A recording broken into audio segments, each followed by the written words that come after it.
अस्सलाम वालेकुम, कैसे हैं आप सब दोस्त। उम्मीद करता हूँ आप सब लोग खैरियत से होंगे।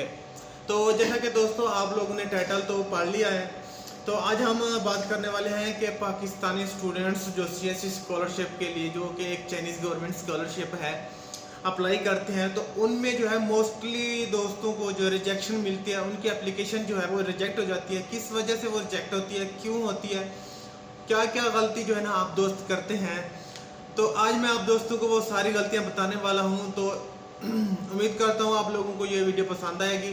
तो जिस दोस्त ने अभी तक चैनल को सब्सक्राइब नहीं किया तो जल्दी से जो है ना सब्सक्राइब कर लें। आपको लाल बटन नज़र आ रहा होगा और साथ घंटी के बटन को भी दबा दें, ताकि मैं जो भी सीएससी स्कॉलरशिप के रिलेटेड वीडियोस अपलोड करूँगा वो आप दोस्तों को मिलती रहेगी।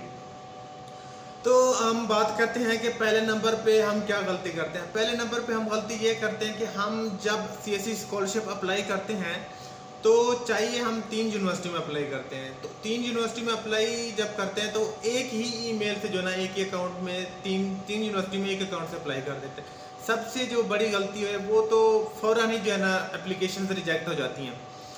दूसरे नंबर के ऊपर जब हम अप्लाई करते हैं तो उसमें नाम की या कुछ ऐसी डिटेल्स होती है जो हम इंफॉर्मेशन सही नहीं देते हैं। कुछ ये वजूहत भी बनती हैं, एप्लीकेशन जो हमारे रिजेक्ट हो जाती है। उसके बाद तीसरे नंबर पे आते हैं हमारे डॉक्यूमेंट्स, जो सबसे ज़्यादा इम्पोर्टेंट और बहुत ही ज़रूरी होते हैं।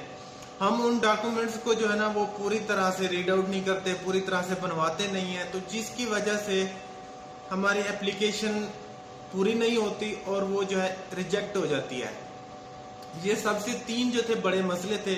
अब उसके बाद बारी आती है कि अगर तो आप चाहते हैं कि आपकी जो एप्लीकेशन है वो रिजेक्ट ना हो और आपको मतलब 100% जो है स्कॉलरशिप मिल जाए, चाहे यूनिवर्सिटी की स्कॉलरशिप हो, चाहे सीएससी की तरफ से स्कॉलरशिप हो, या किसी भी मतलब ग्रेड की स्कॉलरशिप मिले आपको विद स्टेपेंड के साथ, तो आप लोग कोशिश करें ये जो मैंने 3 गलतियां बताई हैं, ये जो मोस्टली आप करते हैं, तो ये आपने नेक्स्ट टाइम जब आपने अप्लाई करना है या न्यू स्टूडेंट है जो है वो इस गलती को जो है ना नेक्स्ट टाइम ना दोहराएं।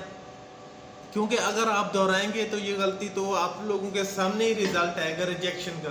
क्योंकि अगर आप अप्लाई भी करते हैं, अपना टाइम भी ज़ाया करते हैं, आप अपनी जो एप्लीकेशन फीस होती है उसको भी आप लगाते हैं, सबसे आपकी एप्लीकेशन फीस भी जाती है, उसके बाद डॉक्यूमेंट्स के ऊपर आप जो एक्सपेंस लगाते हैं वो भी जाते हैं, उसके बाद आपका एजुकेशन का 1 साल जाता है। सबसे जो इम्पोर्टेंट चीज़ है टाइम, वो आपका टाइम ज़ाया होता है।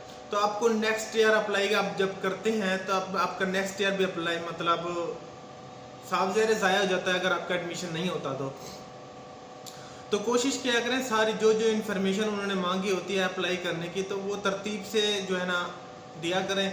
तो इंशाल्लाह मैं भी आप लोगों को जो है ना वीडियो बना के दिखाऊंगा कि सारी जो डिटेल है इन्फॉर्मेशन वो जो है ना आप लोग किस तरह से सही से जो है डिटेल दे सकते हैं। अब इसके बाद बारी आती है जी, हम स्कॉलरशिप हमने जो अप्लाई कर लिया, अब हमारे एडमिशन हो गए, हम जो ईमेल्स हैं वो ईमेल चेक नहीं करते हैं। अब वो किसी टीचर की हमने जो है ना रिप्लाई आती है इंटरव्यू के लिए, तो वो हम ईमेल को जो है ना इग्नोर कर देते हैं, चेक नहीं करते हैं, जिसकी वजह से जो है ना स्कॉलरशिप हमारी इस तरह भी जो है मिस हो जाती है। तो आप अपनी मेल जो है जून, जुलाई और अगस्त, इन 3 मंथों में जो है ना सुबह शाम जो है अपनी जो मेल है उसको चेक किया करें। सीएससी स्कॉलरशिप में अप्लाई किया था। तो उम्मीद करता हूँ आप सब दोस्तों को ये मेरी वीडियो पसंद आई होगी और जो भी डिटेल आप चाहते थे वो आपको मिल गई होगी। तो नेक्स्ट वीडियो के लिए चैनल को सब्सक्राइब कर लें और बेल आइकन को भी दबा दें, ताकि जो भी सीएससी स्कॉलरशिप की वीडियो अपलोड करूंगा वो आप दोस्तों को सबसे पहले मिलती रहे। तो मिलते हैं जी नेक्स्ट वीडियो में, तब तक के लिए अपना ख्याल रखिएगा। अल्लाह हाफिज। पाकिस्तान जिंदाबाद।